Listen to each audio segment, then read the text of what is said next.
Hello everybody and welcome back to some Mount & Blade Warband. Unfortunately, all the recording that I recorded in between the first video and this one is gone.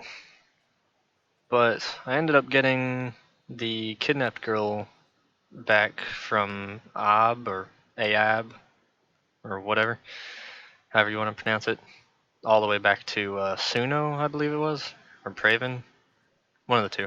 Anyway, I got her back. I also did another kidnapped girl quest a lot later on from Rebosh, but that time I actually ended up just slaughtering the kidnapping bandits and then taking her back anyway. Catching you guys up on everything else that happened between then and now. I did a couple just caravan quests, just some really repetitive stuff for Suno and Praven and Uxal, the guild masters.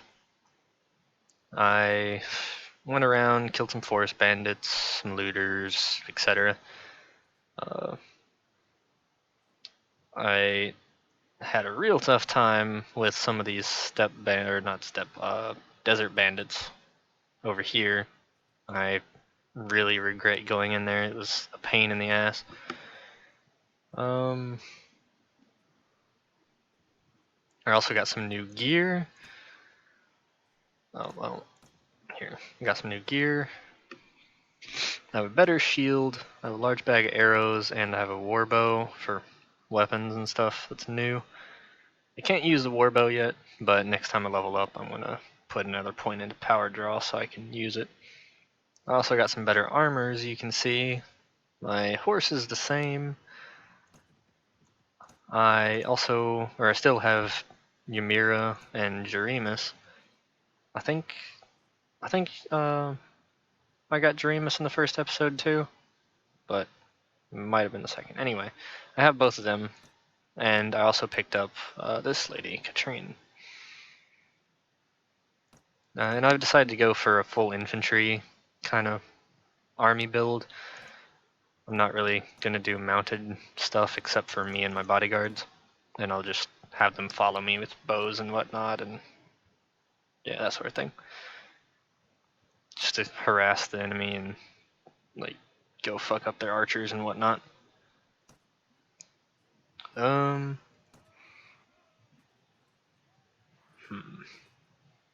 and as you can see, the Vagers took Vercheg from the Nords. I don't think any other territories have changed hands except for maybe some castles here and there, but I don't know what castles have disappeared or have traded hands rather. And the only other thing that I really did was I did a couple tournaments, like one at Sargoth, which was a pain. I hate the Nord tournaments because half the time you only get the little hatchet. And two of the matches that I did in the tournament, it was a 1v1, but I was on foot and my my opponent was on a horseback, so it was quite bad. And I nearly lost the tournament because of that. Because, you know, tournament balance just isn't a thing. I also did a tournament in Suno. I believe it was in Suno. And then I did one over in Jelkala, but I ended up losing that one. Okay. With that said, I will go ahead and attempt to do the tournament in Vercheg and hopefully get some money. Okay, 2 teams, 6 fighters each. Shouldn't be too bad.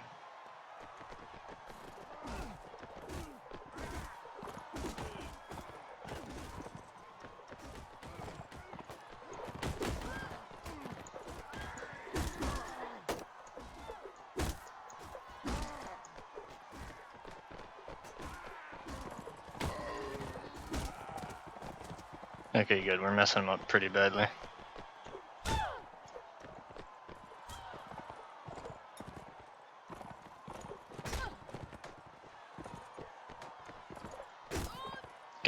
And she's done. We did it! Yay! 3 teams, 3 fighters each. Okay. Just let them kill each other.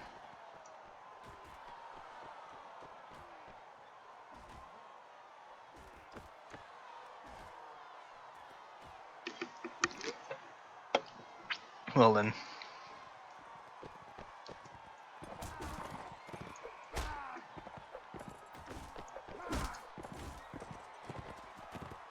Yes, you two can deal with that one guy.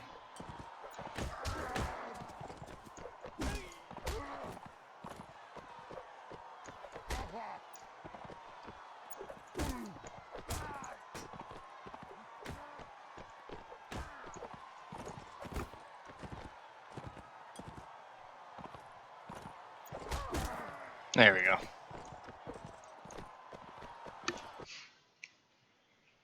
Okay, 2 teams, 2 fighters each.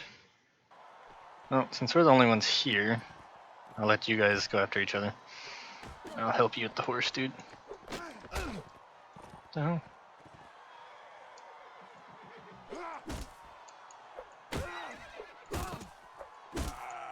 There we go.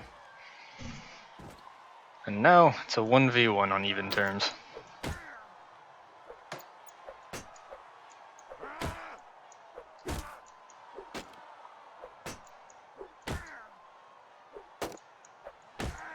Good. I nearly died there. That would definitely have not been good. But we're at tier 4, 8 participants remaining.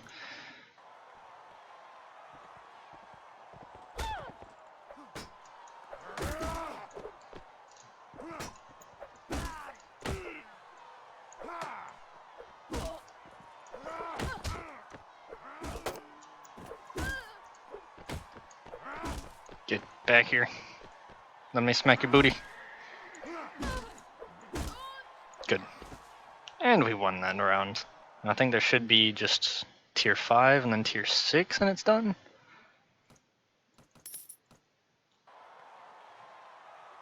Oh wait, I'm the only one here.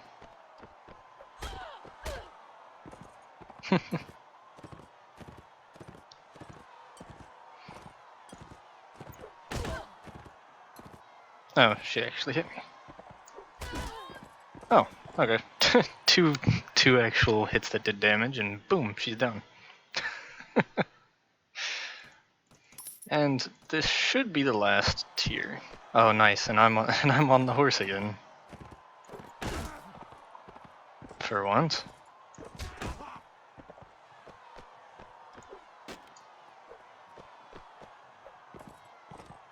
Phew. I'm a little scared that he's gonna actually get me there, because you can't turn all the way around when you're on your horse. Good. Hit my horse, but didn't do enough damage to knock me off it. Oh shit. I took a sip of my drink after I finished that, and then I look up and I'm like, holy shit, I get 4,000 gold from my bets.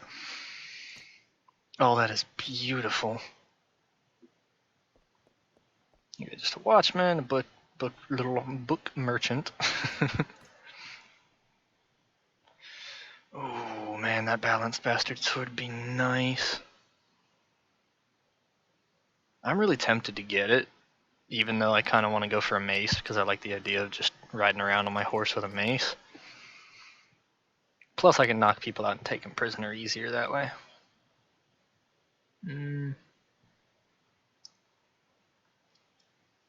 But that bastard sword is really nice, and it's a pretty good price, to say the least. Alternatively, I could get a crude great helmet for myself, like to replace the one I've got, and then give mine that I'm currently wearing to one of my companions. Wouldn't really look right with their armor that they've currently got, but still. And I kind of want to give them the same armor that I've got on. Well, no, then again, I think I might actually give them heraldic armor, so that way it'll be easier to tell which ones they are on the field of battle. But anyway, while I decide this and everything and get done with it, I will get back to you guys when something interesting happens. Well then, I was just on my way back from helping save a village from some marauding bandits when, out of nowhere, I receive an offer of vassalage from King Harlaus of the Kingdom of Swadia. Apparently, he's definitely heard about me. I could accept it, go ahead and start earning some money from Meccan, or I could decline the invitation and try and form my own kingdom from scratch, which I think I might rather do that, because if I accept it and then go take a castle, there's no guarantee I'll actually get the castle, and I won't actually be able to get my own troops either. So, sorry King Harlaus, but I will have to decline. Oh well. He's not happy about that, but that's to be expected. What I'm probably gonna do is try and go up to Chalbeck Castle and take that, or maybe Harus. Probably Chalbeck, because it'll be the easiest to defend, and I can, well, I don't know. Yeah, probably that, because the Nords are pretty much screwed, so I can take that and then not worry about it. So I'm gonna try and do that. Okay, everybody. So after a very, very, very long time off of the recording, and mostly just doing grinding type stuff, doing quests to get people like me, building up some businesses in different places, stuff like that, trying to earn some money. And also, of course, trying to level up myself and my companions. I have finally gotten to the point where I can go ahead and take a castle.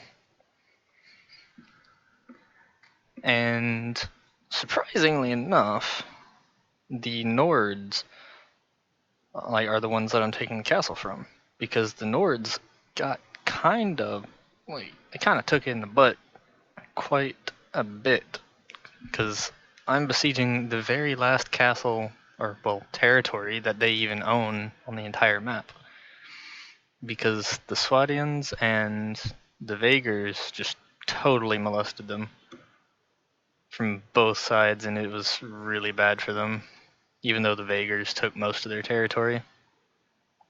So, since they were getting hit up pretty bad, I decided to take advantage of the situation. And instead of attacking a full-blown faction to start making my kingdom, I'll just wipe out this faction. So that's one less person I'd have to worry about coming to attack me as soon as I make my kingdom. I also went ahead and got in good with the Vaegrs, and I'm on decent enough terms with the Swadians. I attacked the Rhodoks because I was debating between attacking them or the Nords to get a castle. And I pretty much left the Saranids and the Kurgits alone. I haven't really gone back over there since that one quest. A whole lot, anyway. And so I've just been wearing this Nord castle down. I've attacked it, I think, twice before. Yeah, I think I've attacked it twice before to kind of whittle it down. And so now it's got 53 troops. Or at least, I think it's 53 troops. Anyway, it's got less troops than I have, and I've got 86. So with that said, I'm going to go ahead and prepare the that. And now I will lead my men in the assault.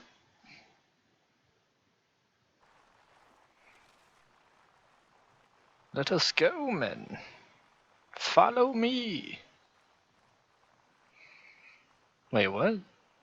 Why do they only have 6 dudes? Why do they only have 6?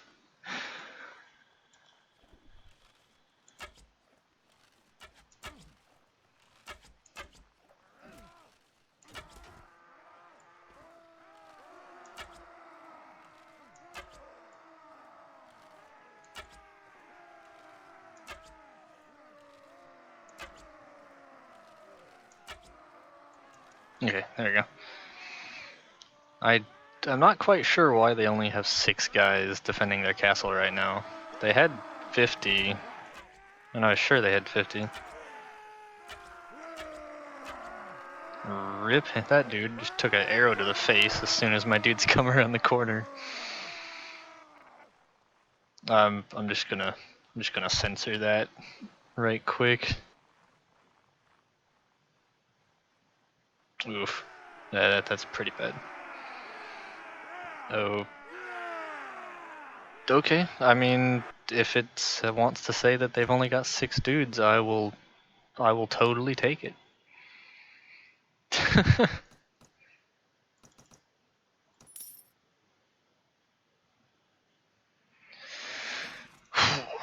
Wow.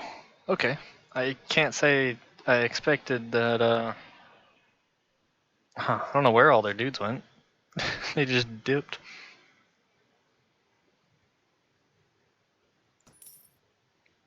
Okay. So now you now possess land in your name without being tied to any kingdom. This makes you a monarch in your own right.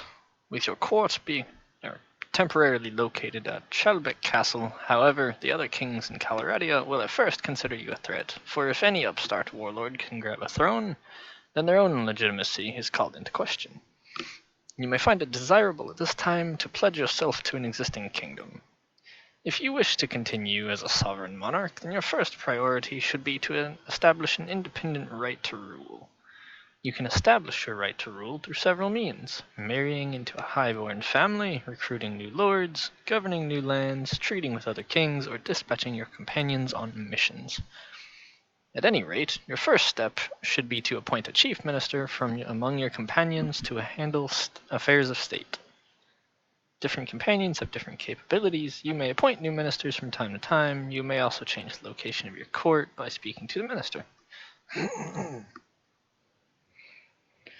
I'm just gonna go with a citizen for now.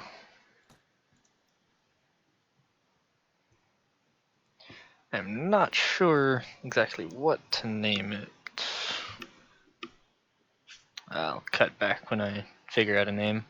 Ended up deciding on a castle, or not a castle, a kingdom name, while I went back to go and pick up the lady that I was courting. So now you guys can meet Lady Afrid. I also appointed two prominent civilians from the area, as the game put it, to act as my chamberlain and my constable. And Lady Afrid will be my, I forgot what it's called, my chief minister.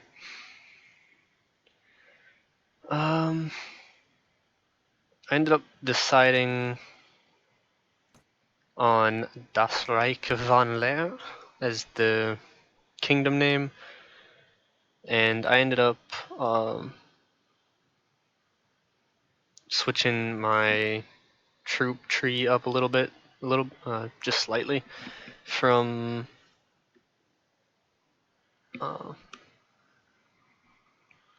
what I previously recorded. So I ended up cutting out that, like, where I explained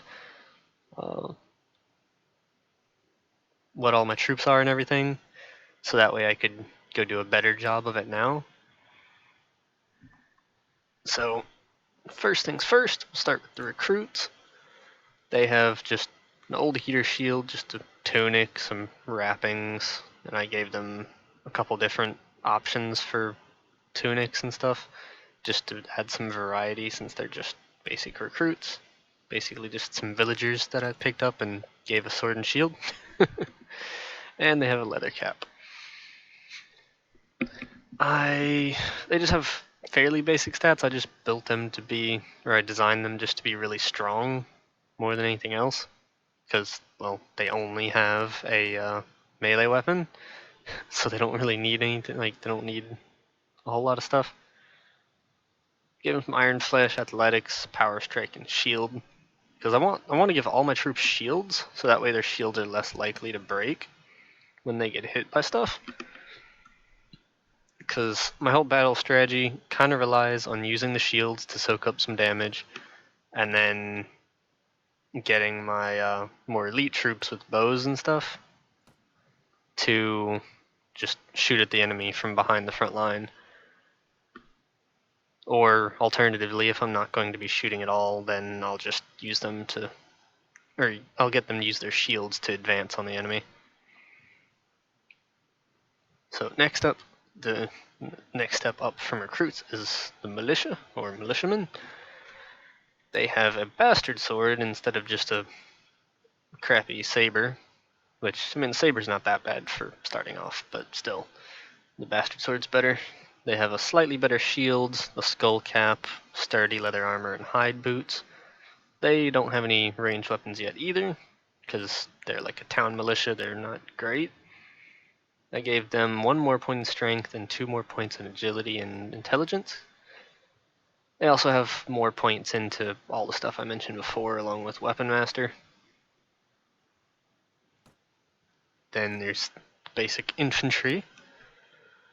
They have a bastard sword too, a better heater shield, just better armor all around, but they have a much better helmet than anyone else so far. And this is where the ranged combat starts. They get a hunting bow and arrows. Just not great. It's not all. It kind of sucks, to be honest, but it's better than, well, not having it. They have no more points put into strength, but they have 2 more put into agility and intelligence, and 1 into charisma. Just because, I don't know, I just felt like putting it there more than anything else. More points is always put into, yeah, well, the continuing theme with the proficiency points, or not proficiency points, the skill points, is I'll just keep putting into those same stats. And then I put most of the points into one-handed weapons and some into archery and whatnot later on. And then a veteran infantry. They have a heavy bastard sword, so they do more damage, and it barely sacrifices any speed, which is nice. They have the same heater shield, an even more heavily upgraded helmet, but it still looks more or less the same as the old one, just with mail instead of leather, along the sides and bottom. They have a studded leather coat, splinted leather greaves. Okay, that's getting on my nerves. I'm going to put do not disturb. There we go. They also have leather gloves, a hunting bow, and arrows. So, same range stuff as the normal infantry, but still better than nothing. And now is where the elite infantry starts. I've got the initiates, because they've been initiated into the knightly orders of Das Reich. And they get a much better bow and arrows, more arrows that do a little bit more damage. They also have the war bow, which is, oh, did not mean to do that. They also have the war bow, which is way better in every respect. They also, and they, instead of having a sword, all the knights are going to have morning stars, because morning stars are great. Then they can crush through enemies that are blocking them. And then they also have a heavy board shield, which can't be used on horseback, but all of my guys are going to be infantry anyway, so it doesn't really matter. And since they're knight, they have a great helmet. Their armor's not a whole lot better than the veteran infantry, because, I mean, they're just initiates, but, I mean, it's still better. Same boots and greaves and stuff, but they have mail middens, which has 4 more armor, or sturdy mail middens, which have 4 more armor compared to the leather gloves, which is quite nice. They have a lot more strength and some more intelligence and agility. As you can see, many more points into the rest of that. And I put 4 points into looting because it wouldn't really let me put points into anything else. And I don't need horse archery or riding at all, so yeah, kind of pointless to put in that, so I guess looting's better than nothing. And then the first real knight. Same bow, but they have Kurgat arrows and a tempered morning star, which does more damage, and I think it's got better speed. Heavy board shield, great helmet still, but they get heraldic mail, so that way whoever's army they're in, it'll show them as having their coat of arms on their actual tabard. They also have plate boots and scale gauntlets. And then the Reich Knights, and yes, that's a reference to 40k with the Alpha Legion, with the Lernian Terminators. But the Lernian Terminators, it just doesn't have an H there. I just did that as a little play on words to reference my character's last name. They have a warbow, Kurgan arrows, but instead of a tempered Morningstar, they have a much better Morningstar, a masterwork one, because they're as high as they're going to go. So give them the best equipment I can. They also have an upgraded shield, an upgraded helmet, upgraded armor, plate boots, and instead of the scale gauntlets, they have normal gauntlets. So it's just plate armor, which is awesome. So they are full on heavy infantry. They're not going down easily whatsoever. More points into strength and agility and all that stuff. You can look at all this. And they're great at both one-handed and archery. I didn't put that many points into two-handed weapons, but I did put some, because the Morning Stars can be used as one or two-handed. And the only reason I put it into two-handed, despite them having a shield, is just in case their shield breaks, then they can use it two-handed more effectively. So it's better than nothing. So with that, I'll go ahead and cut back to what I previously recorded. Okay. Unfortunately, right now we don't have any of the custom troops yet, because I have to go recruit them from my villages and whatnot. But for right now, I will just continue using Swadian troops. And we have our one little village of Bulin. I don't know, I'll just call it Bulin. Yeah, it'll be Bulin from now on, that's what I'll say. And to catch you guys up on everything that happened, the Nords got absolutely butt-fucked. So, the Vaegrs control most of that stuff. I don't really want to fight the Vaegrs, and I'm hoping to kind of use them as a little bit of a shield for a while to prevent all the other kingdoms from getting pissed at me, because I just made my kingdom.